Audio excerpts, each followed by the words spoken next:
Hello viewers, আসসালামু আলাইকুম। মনীষা রান্নাঘরে সবাইকে স্বাগত। রোজকার মতো আজও চলে এলাম আপনাদের সঙ্গে একটি রেসিপি শেয়ার করতে। লাউ পুঁইশাক চিংড়ি দিয়ে দুর্দান্ত এই স্বাদের রেসিপি আপনাদের সঙ্গে শেয়ার করছি। আমি এখানে 300 গ্রাম চিংড়ি নিয়েছি।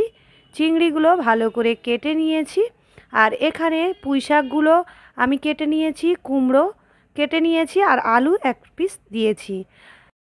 চিংড়ি মাছগুলো ভালো করে পরিষ্কার করে কেটে নিয়েছি।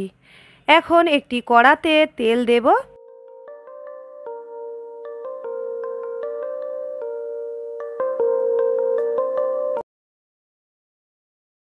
তেলটা ভালো করে গরম করে নিয়েছি। এখন এর মধ্যে আমি দুটো বড় বড় সাইজের পেঁয়াজ কেটে দিয়ে দিলাম। পেঁয়াজটা এখন ভালো করে লালচে কালার করে ভেজে নেব।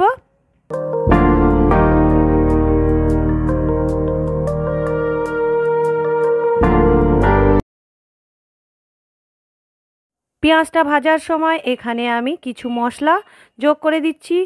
এখানে লবণ স্বাদ অনুযায়ী দিয়ে দিলাম।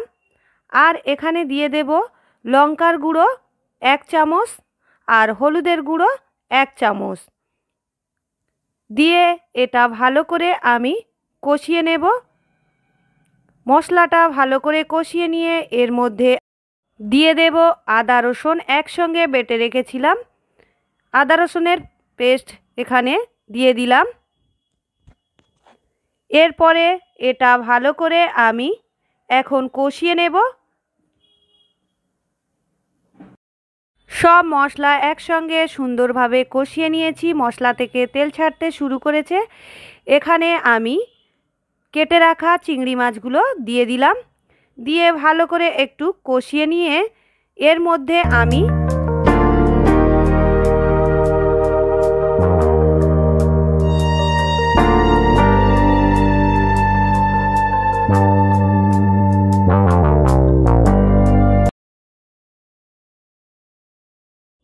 পুঁই শাক আলু কুমড়ো দিয়ে দেব। পুঁই শাক আলু কুমড়ো একসঙ্গে সবগুলো দিয়ে একটু ভালো করে আমি এগুলো একসঙ্গে কষিয়ে নেব।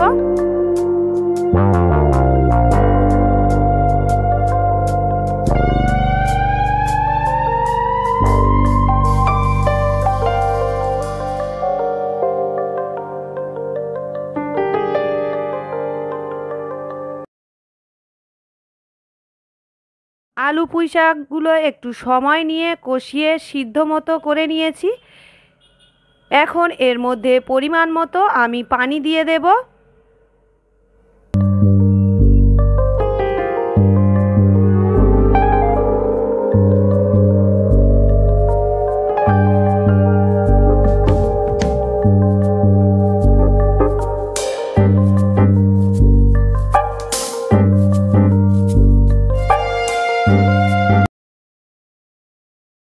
এরপরে একটি ঢাকা নিয়ে ঢেকে দেব।